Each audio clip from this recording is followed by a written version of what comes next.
बिस्मिल्लाहिर्रहमानिर्रहीम।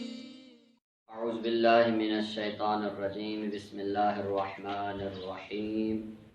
अस्सलामु अलैकुम। दर्स क़ुरान खणी मां अवां जी ख़िदमत में हाज़िर थियो आहियां। अॼु मां अवां खे ज़ाल, ज़ा, वा ऐं ज़ाद जे दरमियान फ़र्क़ु सेखारींदुसि। सभ खां पहिरीं ज़ाल, जंहिंखे सिंधी में ज़ाल ज़रो करे पढ़िबो आहे। जॾहिं ज़ुबान जी चोटी सनाया उलिया जी चोटीअ सां टकराए त ज़ाल अदा थींदी आहे। ज़ाल खे अदा करण वक़्तु यादि रखणु घुरिजे त आवाज़ बिल्कुलु सन्हो, नरम ऐं बग़ैर सीटी जे हुजे। ज़ाल खे अदा करण वक़्तु जेकॾहिं चपनि खे थोरो खोलिजे त ज़ाल पंहिंजे सभिनी सिफ़तुनि सां गॾु अदा थींदी आहे।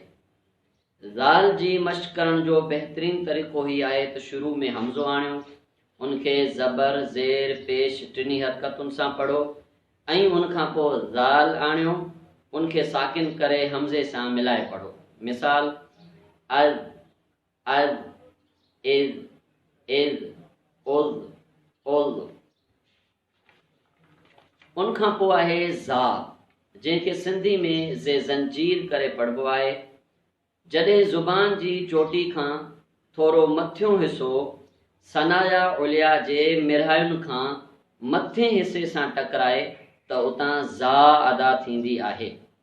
ज़ा खे अदा करण वक़्तु यादि रखणु घुरिजे त आवाज़ सन्हो, नरम ऐं सीटी सां गॾु हुजे।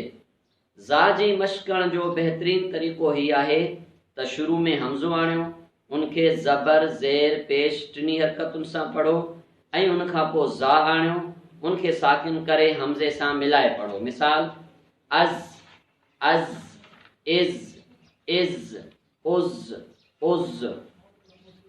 उनखां पोइ आहे ज़ा, जंहिंखे सिंधी में ज़ुए ज़ालिम करे पढ़िबो आहे।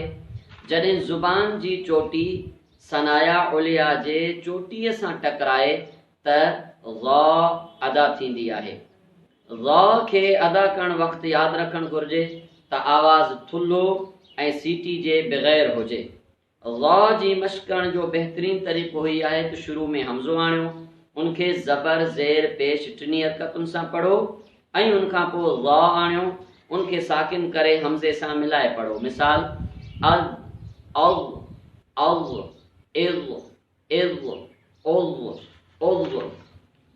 उनखां पोइ आहे ज़ाद, जंहिंखे सिंधी में ज़ाद ज़ईफ़ करे पढ़िबो आहे।